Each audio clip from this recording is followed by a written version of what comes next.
Hi there, Ron here. Today we'd like to share with you our favorite morning ritual. Like lots of people, we enjoy feeding wild birds. It only takes a few minutes, and if you can get it together before the coffee is done brewing, it is definitely guaranteed to brighten up your day. We feed the best quality bird food that we can afford. Not only does this make the birds happy, but it keeps us from wasting money on stuff the birds don't like, won't eat, and which usually is inferior food anyway. Plus, different kinds of birds like different kinds of food. Let's have Wendy explain what I'm talking about here. We use store-bought suet here. You notice that the color is yellow, not white. The white colored suet is cheaper sometimes, but it is not very high quality. The birds don't do very well with it. This is no-melt suet dough. It's got very good stuff in it, including cornmeal. It's got some lard in it. When we don't have it on hand, we actually make our own, and this is the Great Suet recipe, as we jokingly call it. This is a great thing for kids to make to help wild birds. Please do not substitute any other ingredients for it. This here is thistle seed. We use that for finches, like goldfinches and purple finches, some of the sparrows. But our go-to feed is this one, and it is black sunflower seed with safflower in it. You'll see the safflower seeds are little white seeds. And then they also have a little bit of stripy sunflower seeds as well as peanuts. This is what everybody likes, just about. It's very rare for a species not to like this, except house sparrows and European starlings don't like it very much, which is just fine with us since they're invasive. This is millet. That's another good one for sparrows. It has a little bit of safflower seed and sunflower seed in it. We don't use that very much. We use it more for patience than we use for just feeding outside.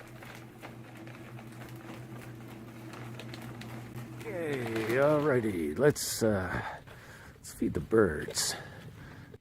We hang the feeders out in the trees around the house where we can watch from inside.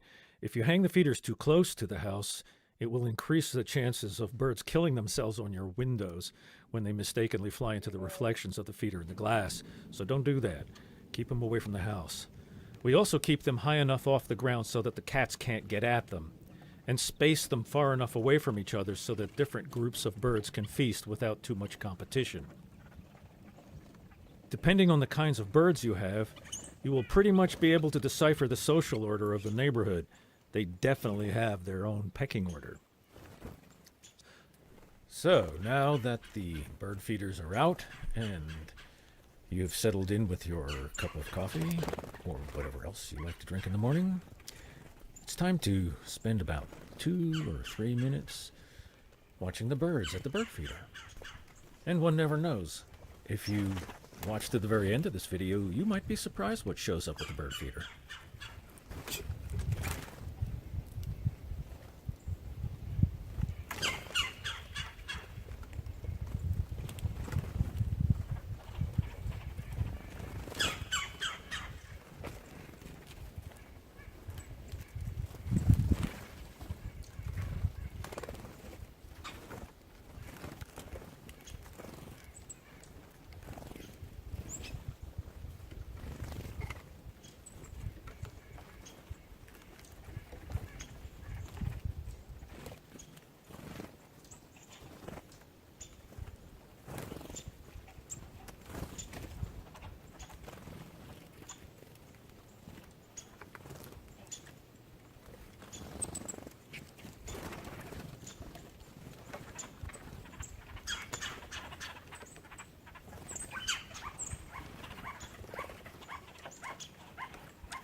When night falls, we have to bring the feeders in.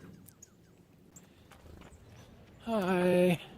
Okay, now look, you're a big boy. You don't have to be in there. Now, why don't you get up? That's much better. That's a much If we're better late, possum. well, You're not lots of supposed our to get neighbors like bird food. Bird feeder. So unless you want to double up your bird food budgets, bring them in. Oh, and there are pitfalls for the little night raiders as well. This little dude got trapped for 10 minutes trying to figure out how to stop this thing from swinging, and I had to go rescue him. And on at least 3 occasions, I have accidentally brought flying squirrels into the house because they were hiding inside the bird feeder. Not to mention a couple of mice have had to boot out too. That was entertaining. So feed your birds. It's good for them, and it's guaranteed to make life better for you too. Okay, we just had to include feeding at least one of our educational ambassadors. He doesn't like birdseed. Here's Regis.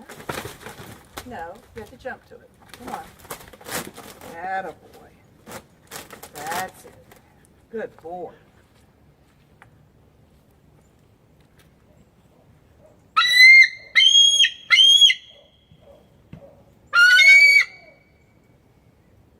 Good boy. What a pretty bird. Very nice.